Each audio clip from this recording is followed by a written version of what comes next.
আসসালামু আলাইকুম, কি অবস্থা সবার?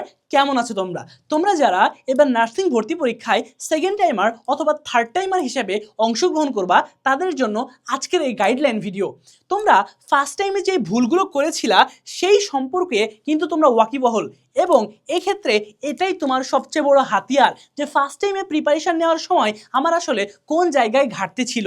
তো এই জিনিসটা, এই এক্সপিরিয়েন্স কিন্তু টাকা দিয়ে কেনার মতো না। তুমি চাইলেই কিন্তু একটা ফার্স্ট টাইমার যে নার্সিং ভর্তি পরীক্ষায় অথবা অন্য যে কোনো ভর্তি পরীক্ষায় অংশগ্রহণ করে এই এক্সপিরিয়েন্সটা পাবে, এটা কিন্তু পসিবল না। সে হয়তো ভাইয়া আপুদের কাছে শুনতে পারে ভর্তি পরীক্ষা এমন, ভর্তি পরীক্ষা এমন, কিন্তু নিজে না দিলে অ্যাডমিশনের যে পরীক্ষার হলে যে চাপ, সেটা কখনোই বোঝা যায় না।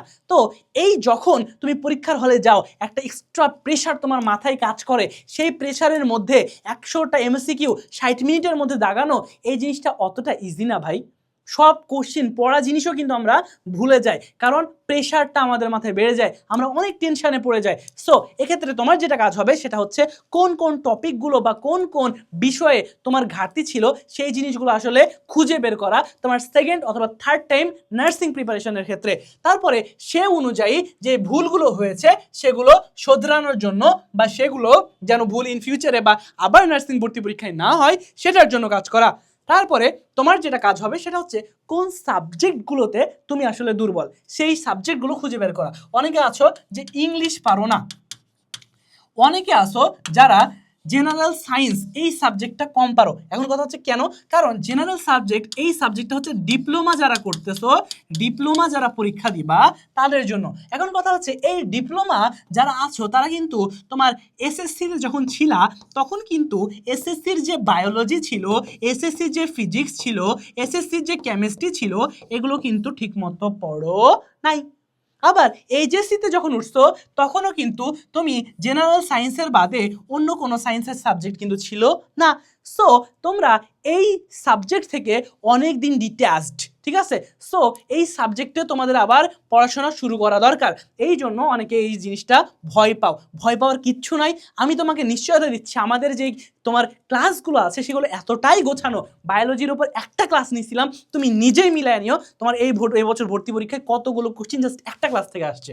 সো আমরা এভাবেই ক্লাসগুলো প্রিপেয়ার করি যেন তোমার সর্বোচ্চ সুবিধা লাভ করতে পারো এখান থেকে, এবং তোমার সময় বাঁচে, এবং সর্বোচ্চ গুরুত্বপূর্ণ যে টপিক সেগুলো সুন্দরভাবে সাজায় দেওয়ার চেষ্টা করি ক্লাসে।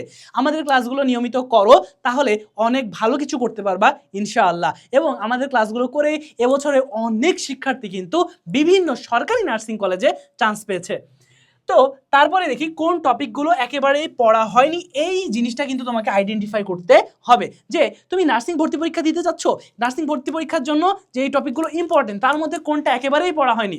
মনে করো যদি একটা কথা বলি যে রসায়নের একটা চ্যাপ্টার, মনে করো যে কিভাবে ভিনেগার তৈরি করতে হয় বা কিভাবে হচ্ছে কার্বন ডাইঅক্সাইডের ব্যবহার, এই জিনিসগুলো তুমি জানো না, তাহলে এই জিনিসগুলো খুব ভালোভাবে পড়তে হবে। কেন এই দুইটা টপিক বললাম? কারণ একবার আসছে কার্বন ডাইঅক্সাইডের মনে করো ভর কত, তারপরে কার্বন ডাইঅক্সাইড কি গ্যাস, এটা কি অম্লীয় নাকি ক্ষারীয়, তারপরে কার্বন ডাইঅক্সাইড এটা হচ্ছে কার্বন ডাইঅক্সাইড যখন পানির সাথে বিক্রিয়া করে তখন কার্বনিক অ্যাসিড সৃষ্টি করে, অর্থাৎ এটা অ্যাসিডিক, ঠিক আছে, এটা ধর্ম। তারপরে এটার ভর কত, 44, এটা তো বললাম। তারপরে এটা কি কাজে ব্যবহৃত হয়, তারপরে গ্রিন হাউসের গ্যাস হিসেবে এই গ্যাসটি কাজ করে কিনা, বা হচ্ছে যে কোন গ্যাস কাজ করে তখন কার্বন ডাইঅক্সাইড।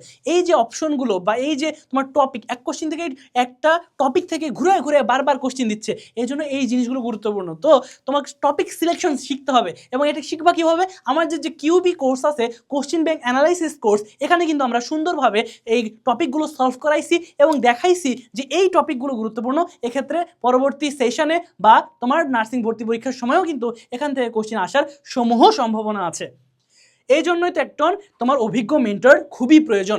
তারপরে যে জিনিসটা দেখবো, ইংরেজি গণিত সব গ্রুপের প্রস্তুতি কেমন এ বিষয়ে জানার জন্য তোমার নিয়মিত এক্সাম দেওয়া প্রয়োজন, এবং নিয়মিত এক্সাম দিয়ে নিজের ভুলগুলো সংশোধন করে একজন ভালো মেন্টরের পাশে থেকে সুন্দর করে নিজের যাত্রাটা, নার্সিং ভর্তি পরীক্ষার যাত্রাটা সুন্দরভাবে সাজিয়ে নেওয়ার একান্ত কাম্য, এবং তোমার উচিত হবে নার্সিং ভর্তি পরীক্ষায় একটা সরকারিভাবে একটা সিট এনশিওর করার জন্য।